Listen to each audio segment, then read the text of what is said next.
But before we get into that, we also put a question box in our story to take questions from people. Anyone who didn't see it, make sure to keep your eye out because we'll probably be doing that a lot more going forward. We don't have guests to hide behind anymore, so we can't really just... we can't just pass stuff over. We kind of need to develop a bit of a personality and find some things to say on the episode. So if you have any questions you'd like to ask, just keep an eye on the Instagram stories. The first one came from Alex from Begin Again Yoga. And she was talking, I'm paraphrasing here because it was a long question, but basically she really liked how open we were with each other on that episode. And she was asking, is that something that's kind of always been that way, or is it something we've had to work on throughout doing the podcast? Firstly, shout out Alex, because she's been OG. Yeah, she's there like right from the start with the book. So thank you for the support and the ongoing interaction. In terms of the openness, I'd say it's something that we've developed, but I think we developed it like for ourselves first. Yeah, it wasn't for the podcast. It wasn't for the podcast. It was just our own internal shit that we were dealing with and figuring out. And then as we got more open with it, so it's definitely something we've developed and worked on ourselves, and then that's kind of bled through to the podcast. Yeah, no, I agree. I think, what's the difference between openness and honesty? Because I wouldn't necessarily consider myself open with you, but I do think I'm honest.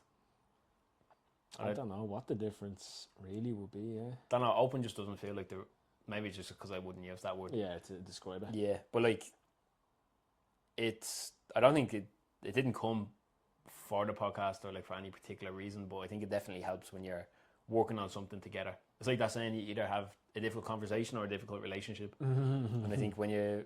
Or both. Yeah, or both. But like, we're both kind of ambitious for the podcast and what we want it to be, but we're also kind of strict on what we are and aren't willing to do to make it happen. Definitely, yeah. So I think we need to have good communication and so like honest conversations in order to make sure that we're both moving in a direction that we're happy with. So it's not really something that it's been more of a necessity rather than something we've actually worked on. Yeah. Trying to make something work. Exactly. Second question then came from another OG supporter of the podcast, Marty. Yes, Marty. He was asking, and we've got asked this question a few times and I never really have a good answer for it. It changes every time, doesn't it? If you could have any guest, dead or alive, who would it be and why? I'll let you go first. I think I can probably guess yours at the moment. But. It changes a lot, to be fair, and I've probably been asked a similar question like 3 or 4 times and had 3 or 4 different answers.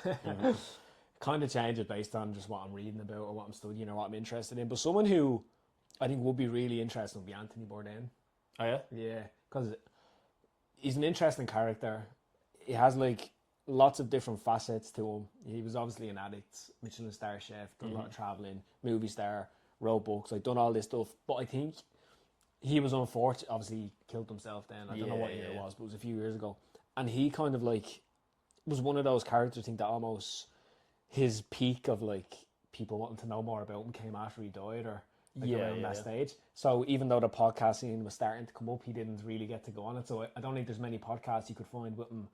Like I'd love to see him on Joe Rogan or something like that, and I don't think it happened. So he'd probably be one that I'd say, just because he's an interesting character, but I don't think he got to immerse himself in the podcast world. So it'd be a nice one to get in. Yeah, that's a good answer. I always struggle with it. Like, it's so hard, man. So hard. There's a lot of dead people. Fact, yeah. It's hard to pick one. I'd say at the moment, and only because I was watching clips on TikTok earlier of Narcos, Pablo Escobar would be a good podcast guest. Yeah, that would be sick.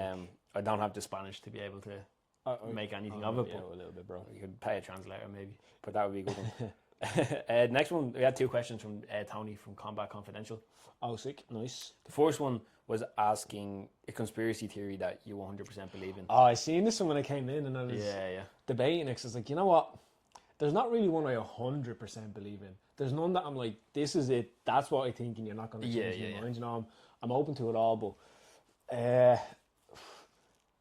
the COVID situation, that whole thing, I'd say that's one that I'm not sure conspiracy theory necessarily, but the more I think about it and reflect on it, the more I think there were some bad actors in there, or some misinformation, or like something just wasn't quite right. Because I don't think COVID existed, because I know people who lost family members and stuff. So I wouldn't be disrespectful and be like, COVID was a scam. Like, I think there was something, but I think the way it was handled and the extent of it was probably, there was no ulterior motive behind it, you know, that way. Yeah. So that'd probably be the main one for me. Nice. Oh yeah, yeah. I don't have a particular. Anything the government says, I think is probably a load of bollocks. Fact. I don't know if that's even controversial to say these days. I think most people are probably in the same boat. But like anything that comes out as the official government stance on something, I wouldn't trust it. Yeah. There's I never realized how many conspiracy theories there is out there. Yeah. Especially when you listen to American podcasts. Yeah. The amount of them they have, like the space landing being fake, JFK's assassination, big one. Even the whole Bin Laden stuff. All that. It's mad. So yeah, leave that to a different podcast. Yeah. So that's not our. The Malloy twins conspiracy theory. Are we identical or not? Well, 25 years later, it turns out we are. But yeah, that's not our zone of genius. We'll let other people talk the conspiracies for now. He also asked a follow-up question then. He was asking, is there any chance that we would let an up-and-coming podcaster, I assume he's talking about himself, shadow us for an episode? And I was thinking about this. In theory, yes, no problem. In reality, to give some context, the current setup is in a cabin out your girlfriend's back garden. So it would mean having a strange randomer come to where your girlfriend lives, coming through the house, walking through the back garden and sitting here to watch us for an hour or an hour and a half. So I don't think at the moment shadowing would be the best option. Yeah, probably would be the most beneficial for you. But with that said, we are more than happy to help any. Like we've pointed a lot of different podcasters in the directions of studios or helping out with guests or just advice on like clips and all that sort of stuff. Yeah, so definitely. If you, Tony, or anyone else out there has a podcast or is considering a podcast and has a lot of questions, which most people do because there's no real guidebook on how to run a podcast, feel free to reach out. We'll meet you for a coffee. We'll send you resources. We'll text you. We'll call you, whatever. Shadowing for now, probably not the best option until we get things like we just broke our light box thing that we had. So if the lighting is off here, it's because it got damaged in my car on the way up. So yeah, we're probably not the best people to shadow for the time being. Yeah. We're still figuring it out. But if you have any questions or anything in particular that you're stuck with, just shoot us a DM. We're not that popular. We don't get many DMs, so we will see you. Which means if you haven't got a response from us, we are definitely ignoring you. Yeah. Apologies for that. The truth hurts sometimes. Yeah. Next one then was from Ella. Remember Ella? Yes, Ella, legend. Hooked us up Ella. Big time with Michael Franzese. So thank you, Ella. She's got the mafia connections. Two questions, well, a two-parter. Basically, what are our plans for the future, and where do you see yourself and why? Okay, plan. I'm assuming this is podcast specific. I assume so. Yeah. Cool, we're all with that. Plans for the future of the podcast. I mean, plan makes it sound really formal. Yeah. And I don't have a plan, to be honest with you. So I'll refrain from saying the plan, but the ambition and the vision. And this might be interesting for me to share and then you to share and see if they're aligned or whatever. But I think the vision that I'd have for the podcast would be getting to a stage where me and you and the Malloy twins is like a brand that can stand alone on its own 2 feet. Mm-hmm. So financially feasible, economic makes sense in that perspective, but also is a platform that me and you control and own, so that we are not dictated by higher powers, let's say, around what we can or can't speak about, what we can or can't speak to, and the kind of conversation that we can or can't have. And so it's something that I'd like us to be almost like, as the world continues to grow, right, and people start to trust media less and less, like you said, and the government says, I basically just don't trust it. Like, and that's in newspapers, even social media. I think the more disinformation and stuff like that gets put out there, there's more of a gap that opens up for like somewhere you can just go and trust what you get and trust what you hear and believe it's solid and believe the intentions behind it. And that's the kind of space that I want the Malloy twins to fill. Yeah. And then whether that's just podcasts, whether that grows into more of like a media enterprise where it's not just podcast conversations, could also be blogs, could also be other stuff like that, you know, but just like, let's say a safe space, a place you can trust the information that comes out, but also a stuff that we're interested in and conversations that we're interested in having. So that's the kind of vision that I'd have for it, is like when you say the Malloy twins, the values that we have, people just know straight away that's what it's about, that's what they do, and I can trust what these boys deliver. And then what was the second piece? Where I see myself? Where I see myself in the future. You know, man, this changes a lot because I kind of go through phases of.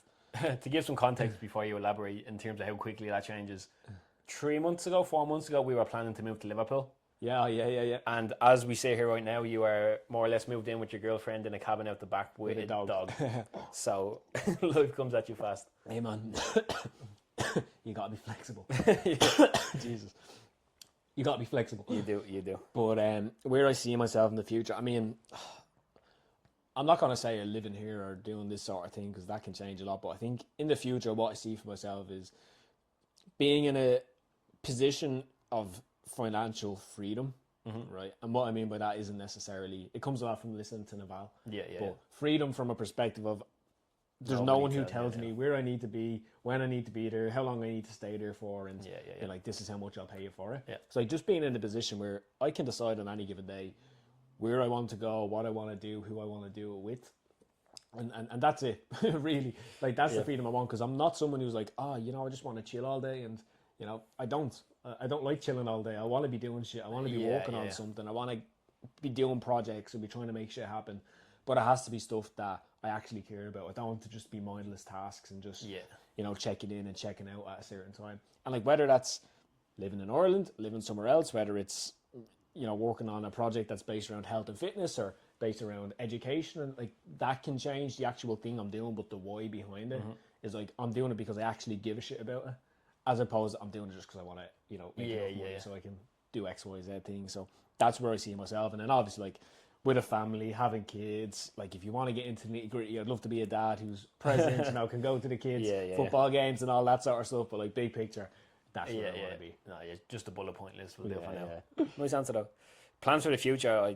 I hate, not that I hate answering these questions, but again, it feels very like I need a slideshow and here's my references 6-point presentation. Yeah, exactly. Where I'll be at the moment. Like, the big goal, the big plan is the Malloy twins is something that both of us make our living from. Yep. That's like the big vision of it. How we make that living, what direction that goes in, where the money comes from, is conversations that we're still having, and we don't even have the answer to those questions as of now, but we're doing our best to find them. OnlyFans is still on the cards. Well, might have to shift some timber for it, but there's a market for it, man. There is. But no, I think I shared a video with you earlier, Naval, and he was talking about Stay Small startups. Yeah, it's basically just searching for something that's scalable.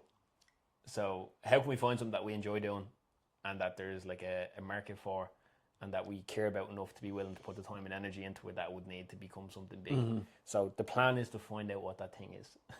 The path to getting there is still, I think the path to doing anything is just keep on doing it until, like, try, iterate, try again, iterate, and just keep on figuring stuff out until you find the thing. In terms of where do you see yourself and why, I'm going to quote Naval here again, just because I listened to a lot of them recently. It was actually a tweet, and he said the truest measure of intelligence is getting what you want from life. So I think that's kind of been a bit of a North Star for me the last week and a half when I first read it. So where do I see yourself? Doing whatever it is that I want to get from life, which I'm still figuring out. And why? Because I want it. Because you get one life. Literally, it'd be a bit of a waste to at least not attempt to make of it what you want. And again, like, the getting to do something with you. I think making like an average income, working full time with you and something that is our thing, would be a lot more fulfilling than making heaps of money doing something else that I found boring or disinteresting. All good with that one? Yeah. We'll move on. Yep. Okay. Thank you everyone for those Instagram questions. I'm sorry if some of the answers were a bit dragged out, but we tend to do that. We specialise in this. We do. And it's also like, as I said, I'm used to just sitting on the podcast, asking somebody a question that makes me look smart and letting them do the talking. Yeah. So now we have to figure out, okay, we have to tell the stories. We have to be the ones who give the answer. We have to figure out what's too long of an answer, too short. What tone should I use? We used to be the side dish and the guest was the main course. Now we are both the main dish and the side dish. We are the Franco is the main dish, actually. We're the garlic bread and the peri chips in on those.